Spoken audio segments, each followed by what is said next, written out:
All right, got my line drawing and my watercolor paper all ready to go. Today I'm working on a pad of Arches 140-pound rough. So I've got lots of nice texture in my paper. It takes a lot of water. I like Arches paper just because it takes a lot of water, a lot of pigment. Today I'm working on this little teapot sitting in an old stump out in my garden out here. So the first thing I want to do is watercolors. I want to add some water to my paper just to help my paint move a little bit. And I can kind of define even some edges with the water. So I'm just going to kind of wet, kind of between my pencil lines.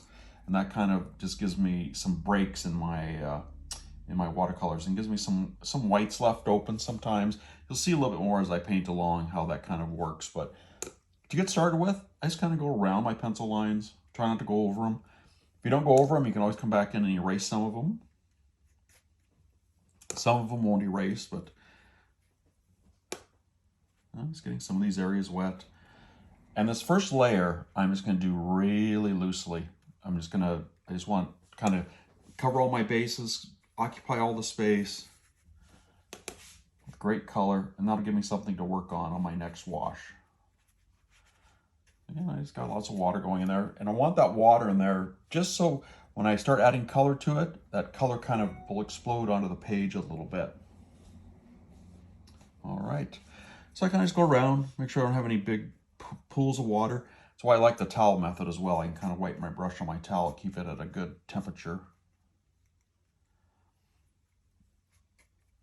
The wetness of your paper or your brush is the temperature of your brush or your paper. All right. So I want to work with a very simple palette. I'm going to start with a little bit of cerulean blue. Mix it up out here. When I mix my paints up, I make sure that I'm all mixed up out here. Lots of paint, lots of water. First wash, I'm working wet paper, wet paint, so wet onto wet. A little bit of that blue into this teapot.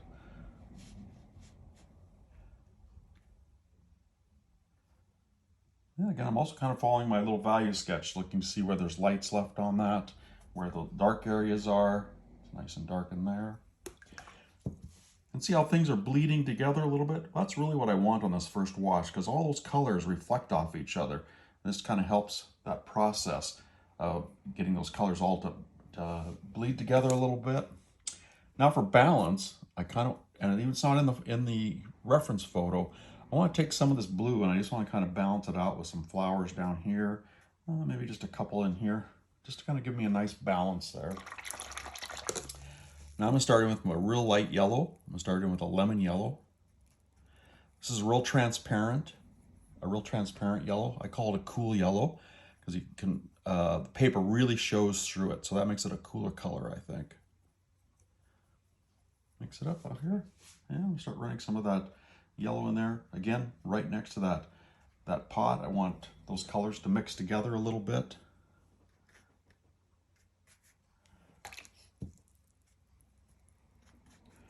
And again, I'm just doing it real loosely, real rough. Way back on my handle of my brush. So my brush strokes are nice and loose. And my brush just kind of bounces around in there a little bit. Now I'm going to come up with a little bit of red on a little bit of rose madder. There's some nice pinks kind of coming in here as well. A little bit on that stump, some of those pinks would be kind of nice.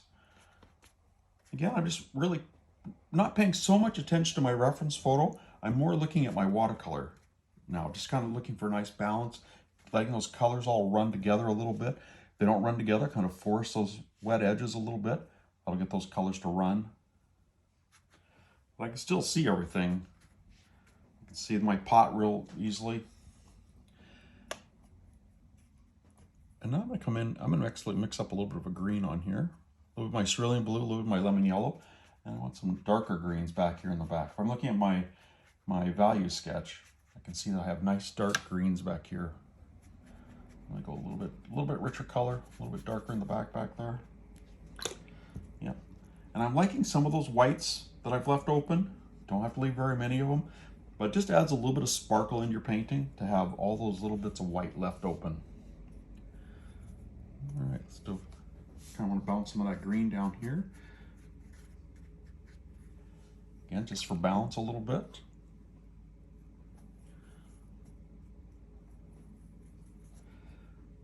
Let's get that dark green in here. And I don't want to labor this too much. I just want to lay this color in there. Don't want to scrub over too much. That kind of starts deadening those areas a little bit. Just going to let those all kind of run together, and they create their own combinations of colors. So you can see that green kind of reflects in that bowl. Some of that blue is reflecting down here in the foliage. So all those colors are working well together. So I don't think I'm going to do too much more with my first wash. Clean up my edges a little bit here. And I'm going to add just a little bit of blue back down one of these corners, just to darken up one of these corners. There we go. All right, I think I'm going to stop there. I'll let that dry, and then I'll come back in and put my second wash in.